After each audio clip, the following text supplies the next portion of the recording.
आप ये सीधी तस्वीर देख रहे हैं हरियाणा के इंद्री से, जहां भाजपा के प्रदेश अध्यक्ष ओम प्रकाश धनखड़ करनाल के इंद्री में पहुंचे, जहां उन्होंने बीजेपी पन्ना प्रमुखों की बैठक ली। किसानों पर पड़ी मौसम की मार के सवाल पर ओम प्रकाश धनखड़ ने कहा कि पिछले सालों की तुलना में अब की बार गेहूं की फसल पर मौसम की भारी मार पड़ी है।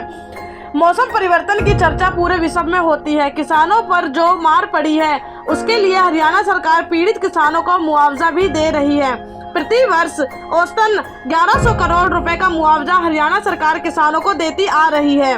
वर्ष 2015 में भी भयंकर ओलावृष्टि हुई थी। इस दौरान सरकार ने किसानों को 1000 करोड़ तक का मुआवजा दिया था।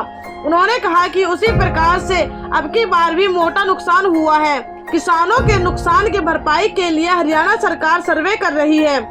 डिजास्टर मैनेजमेंट के माध्यम से मिलने वाले मुआवजे के लिए भी सरकार ने पोर्टल खोले हुए हैं। ऐसे में किसान अपने नुकसान को रजिस्टर जरूर करवाएं, क्योंकि किसानों के पास मुआवजा राशि तब पहुंचेगी जब बीमा कंपनियों खेतों में नुकसान का सर्वे कर लेंगी। इसके अलावा सरकार ने गिरदावरी के भी आदेश दिए हुए हैं। किसान के नुकसान के प्रति सरकार पूरी तरह से संवेदनशील है। अधिकारी भी किसानों की बातों को सुन रहे हैं और सरकार भी, लेकिन किसान भाई भी सरकार का सहयोग करें और रजिस्ट्रेशन व गिरदावरी जरूर करवा लें। विपक्ष आपके समक्ष पर बोलते हुए ओपी धनखड़ ने कहा कि विपक्ष अपना संगठन तक नहीं बना पा रहे हैं। ऐसे में कम से कम वे विपक्ष आपके समक्ष अभियान चलाकर अपने दिल का दिलासा तो दे रहे हैं। टोल में बढ़ोतरी के सवाल पर ओपी धनखड़ ने कहा कि अर्थव्यवस्था को और भी करने के लिए केंद्र व राज्य सरकार अच्छी तरह से कार्य कर रही है। अगर अपने आसपास के देशों पर नजर डाली जाए तो अर्थव्यवस्था फेल होने के कारण उनका हाल कैसा है। सरकार संतुलन के साथ चलती है कि कहां पर पैसा लगना है और कहां पर देना है। पंजाब के मुद्दे पर धनखड़ ने कहा कि पंजाब के जो हालात बने हुए हैं उसके लिए वहां की सरकार को सुनिश्चित करना चाहिए कि कोई राष्ट्र विरोधी गतिविधि ना हो। भाजपा के प्रदेश अध्यक्ष ओम प्रकाश धनखड़ ने कहा कि यह बैठक पन्ना प्रमुखों के साथ थी। इस बैठक में रणनीति बनाई गई कि पार्टी को और भी मजबूत कैसे बनाया जाए और बूथ स्तर पर कार्यकर्ताओं को कैसे जोड़ा जाए।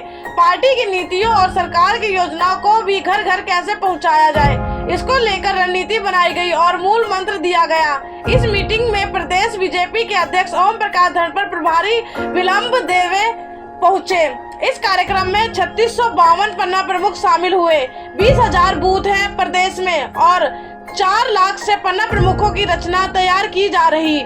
आज का कार्यक्रम काफी अच्छा रहा। पार्टी के कार्यकर्ता काफी मेहनत कर रहे हैं और 5 अप्रैल तक 4 लाख पन्ना प्रमुख तैयार करने की रचना का समय रखा गया है। 6 अप्रैल को सभी पन्ना प्रमुख और कार्यकर्ताओं के घर पर पार्टी का झंडा फहराएंगे। यह सिर्फ पार्टी का कैलेंडर नहीं है, बल्कि प्रदेश और केंद्र सरकार की योजनाओं को घर घर तक पहुंचाने का काम हमारे पन्ना प्रमुख करेंगे। हमारे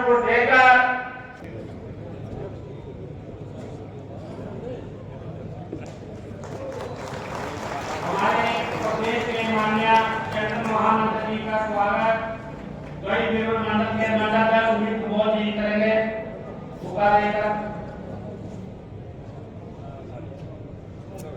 महामंत्री जी का स्वागत प्रदेश महामंत्री देखभाल जी का मोहन सैनी जी पुष्प का स्वागत करेंगे।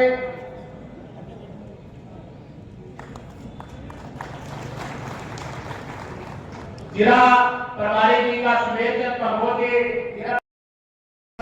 योगेंद्र राणा जी का रघुवीर बता के स्वागत। सोम से राणा जिला परिषद चेयरमैन नाम से कहूँगा चेयरमैन प्रतिनिधि सोम सिंह राणा जी बस्ती रहने के लिए हमारे पूर्व विधायक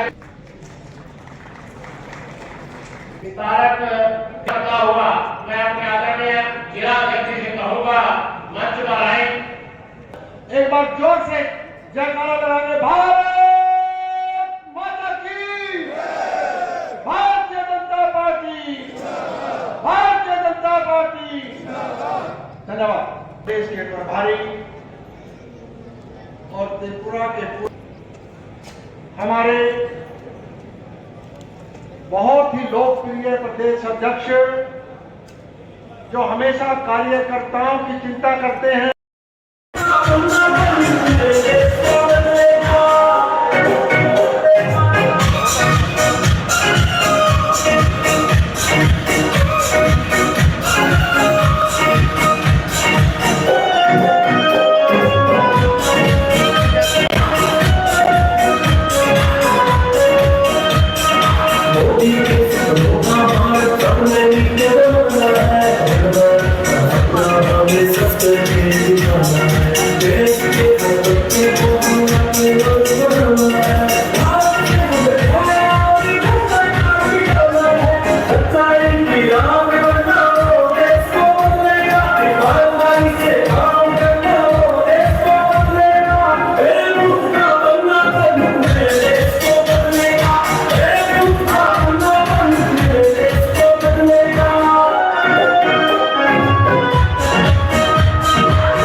चेयरमैन भाई गौरव जी, मंच पर बैठे हैं सभी नेतागण और मेरे सामने बैठे हमारी पार्टी के बहुत ही मेहनती शक्ति केंद्र प्रमुख, सह शक्ति केंद्र प्रमुख हमारे प्रियदेव और हमारे सभी हल्का से आए सभी हमारे मेनली जो है पन्ना प्रमुख सुबह में पहुंचे पन्ना प्रमुख। मैं सबसे पहले तो आप सभी के साथ मिलकर के आज हमारे प्रदेश पर भारतीय प्रदेश अध्यक्ष जी और संगठन महामंत्री जी हमारा मार्गदर्शन करने के लिए यहाँ पहुंचे हैं। मैं यहाँ पहुंचने अपनी ओर से आप सभी की तरफ से और मंच पर बैठे जितने नेता सभी की तरफ से दिल की गहराई से उनका धन्यवाद करता हूँ, उनका आभार प्रकट करता हूँ।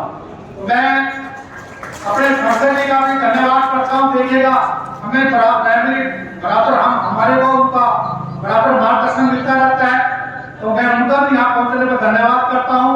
जितने भी हमारे नेतागण जैसे बैठे हैं सभी का मैं दिल से धन्यवाद करता हूँ और सबसे ज्यादा मैं धन्यवाद आपका करूंगा जिन्होंने मतलब रात दिन मेहनत करके आप यहाँ पर पहुंचे हैं और आपने सम्मेलन की सभा को बढ़ाया, आपका बहुत बहुत धन्यवाद।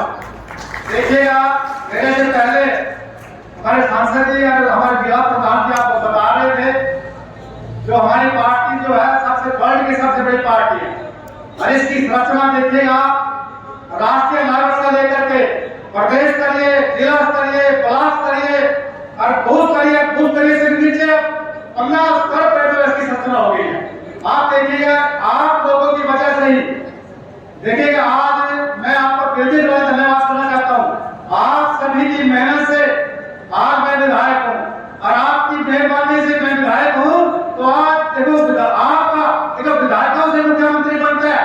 मुख्यमंत्री जो हमारे हैं हमारे मुख्यमंत्री उनको बनाने में आपका बहुत बड़ा योगदान, क्योंकि आपने मुझे विधायक बनाया। मैंने अपनी आप जो आपने मुझे ताकत दी वोट की उसे मुख्यमंत्री बनाने का काम किया। देखिएगा इसके लिए मैं दिल की गहराई से धन्यवाद करता हूँ, दिल की गहराइयों से। मैंने आपसे वादा किया था जब मैं आपसे वोट मांग रहा था चुनाव के दौरान कि आप मुझे मैं उस समय राज्यसभा सांसद था, तो मैंने आपसे वादा किया था कि मुझे बढ़ाइएगा। जैसे मैं अब हूँ आम आदमी की तरह में राम जिस तरह आप है, तो मैं ही अपने धर्म पे चलता हूँ, मैं आम हूँ अभी भी। आप अगर मुझे यहाँ खड़ा कर दे बीच में, कोई बाहर से किसी को बुला लो, कोई विधायक कौन पहचान नहीं पाए, क्योंकि मैं भी यहाँ से मैं सिर झुका करके आपका धन्यवाद करता हूँ, बार करता हूँ। आपने मुझे विधानसभा में आपकी बात बंद करने के लिए भेजा है, और फिर आपकी दी ताकत से मुख्यमंत्री बनाया थे कि माननीय मुख्यमंत्री जो हमारे हैं शिवलाल जी, आज से छत्तीसगढ़ के लोगों के लिए, विशेष रूप से गरीब लोगों के लिए पता नहीं कितनी कल्याणकारी योजना लेकर के आए हैं। उन्होंने परिवार को पहचान पत्र बनाने का काम किया, 29 लाख के लगभग जो है आयुष्मान कार्ड बनाने का काम किया, उनको जो है दिव्य कार्ड बनाने का काम किया। तो ये देखिए कितनी बड़ी बात जो है, आज घर बैठे जो हम सभी के जो गरीबी की रेखा में आते हैं, उनके जो घर बैठे उनके बीपीएल कार्ड बन रहे हैं, उनके राशन कार्ड बन रहे हैं, उनके आयुष्मान कार्ड बन रहे हैं। और इससे ज्यादा और मैं क्या हूँ, आज घर बैठे ही जिनकी उम्र 60 साल हो गई है, उनके अपने आप ऑटोमेटिकली जो है उनकी पेंशन लग रही है, 2750 पेंशन देने का काम कर रही है। और अप्रैल से अप्रैल लगे आज से जो है जो हमारे बुजुर्ग हैं उनके पेंशन जो 2750 रुपए पेंशन की आई। तो मैं कह रहा था जो हमारे मुख्यमंत्री कितने रात दिन जो है जनता की चिंता करते हैं, कितनी कल्याणकारी योजना लेकर के आए हैं। मैं भी उनका भी मैं यहाँ पर आप सभी की तरफ से बहुत बहुत धन्यवाद करता हूँ, कैसे हमारे मुख्यमंत्री हैं। तो मैं ज्यादा न कहता हूँ, क्योंकि हमें तो आज जो हमारे प्रभारी जी हैं, प्रदेश अध्यक्ष जी हैं, जो हमारे सदन महामंत्री हैं, जो हमारे सांसद जी हैं, उनका मार्गदर्शन हमें मिलना है।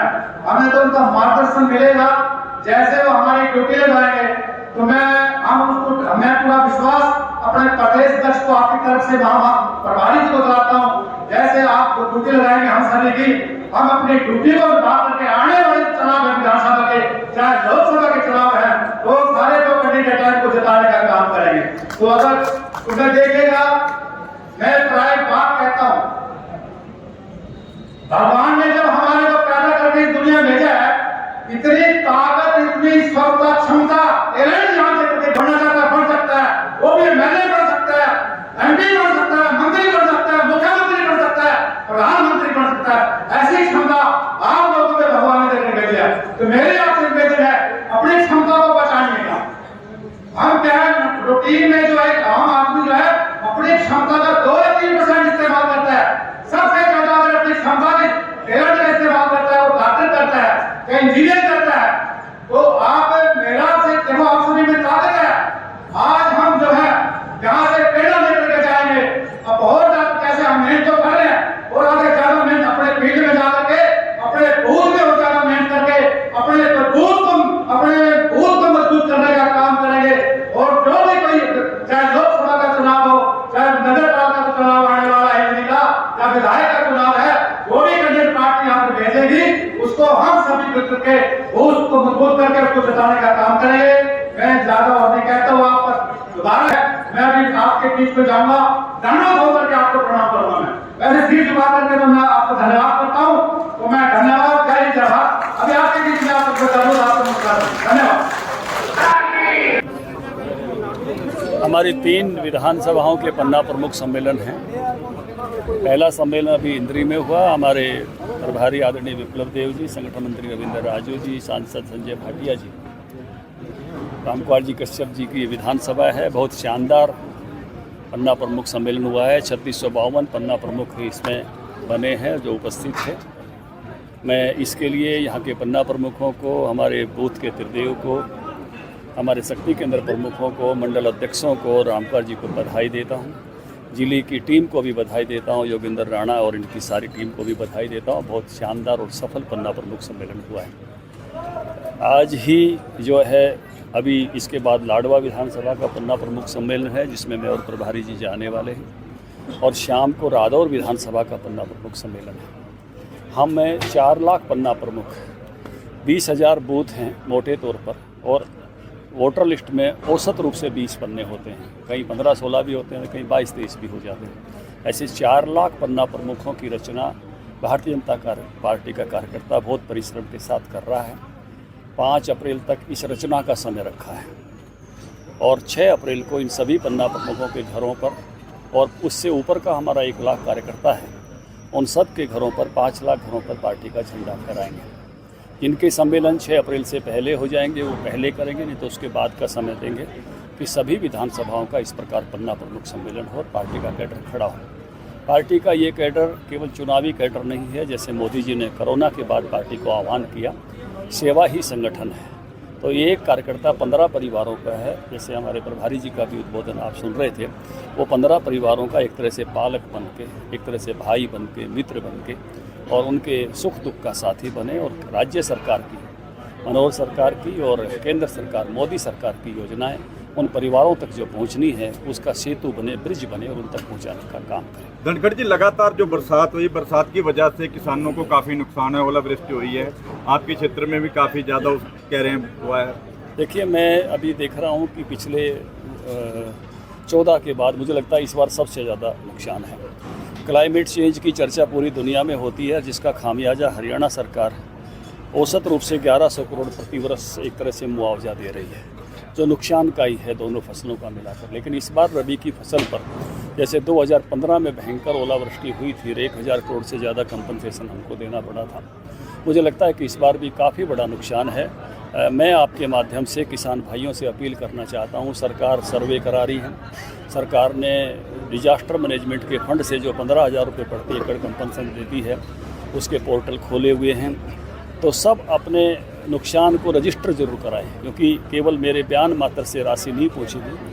राशि तब पहुंचेगी जब आपका बीमा कंपनियां सर्वे कर लेंगी जिन्होंने बीमा करवाया हुआ है, और जिन्होंने बीमा नहीं करवाया हुआ उनको डिजास्टर मैनेजमेंट के फंड से जो पैसा मिलेगा वो गिरदावरी जरूर करा ले। सरकार ने स्पेशल गिरदावरी के आदेश दिए हैं। सरकार इसके प्रति पूरी संवेदनशील है। मुख्यमंत्री, सारा मंत्रिमंडल और पार्टी का भी एक एक कार्यकर्ता वो लगा हुआ है इस काम में। अधिकारियों को मिल रहा है, पोर्टल खुला रहे, कोई चढ़ने में दिक्कत आ रही है तो उसकी बात कर रहा है, गिरदावरी हो, प्रशासन भी दौड़ दौड़ कर पहुंच रहा है, और इस संवेदनशीलता के लिए मैं उनको बधाई देता हूं। लेकिन उसके बावजूद फिर से मैं दोहराना चाहता हूं कि सर्वे और गिरदावरी जरूरी है। सर, इसके साथ विपक्ष आज प्रोग्राम कर रहा है वहाँ पे यमुनानगर में, तो कैसे देखते हैं विपक्ष आपके? देखिए, विपक्ष को कार्यक्रम तो करने दो यार, उससे तो मत रोको। संगठन वो नहीं बना पा रहे, बाकी कुछ नहीं कर पा रहे, तो कार्यक्रम तो करेंगे। रणदीप सुरजेवाला कह रहे हैं कि टोल टैक्स 12% तक बढ़ा दिया है। देखिए, इकोनॉमी को अच्छा चला रही है राज्य सरकार और केंद्र सरकार दोनों ही। हमारे आसपास के देशों की इकोनॉमी को हम फेल होता हुआ देख रहे हैं। पाकिस्तान का हाल हमारे सामने है, लंका का हाल हमारे सामने है, और सरकारें संतुलन से चलती हैं, कहाँ पर पैसा लेना और कहाँ देना, इन दोनों के संतुलन से काम चलता है। तो उस नाते से सरकारें विवेकपूर्वक निर्णय लेती हैं। वैसे हर वर्ग की अपेक्षा होती है कि हमसे कम लिया जाए, लेकिन सरकारों का काम संतुलन बना के चलना होता है। पंजाब के इशू पे क्या कहेंगे? लगातार जो इशू चल रहा है पंजाब जो है, जब से ये सरकार आई है, वो जो वहाँ की कानून व्यवस्था की स्थिति नहीं, सब राष्ट्रभगत लोगों को चिंता हो रही है। वहाँ इस प्रकार की गतिविधियाँ बढ़ रही हैं जिसमें से पंजाब कई वर्षों तक गुजरा था। हर भारतवासी उसके लिए चिंतित है। पंजाब के हालात ठीक होना ये देश के लिए बहुत आवश्यक है, और पंजाब सरकार को कड़ाई के साथ अपने हालात को काबू करना चाहिए। किसी भी प्रकार की राष्ट्र विरोधी शक्तियाँ वहाँ सिर न उठा सकें। नवजोत सिंह सिद्धू बाहर आए हैं, उन्होंने कहा है कि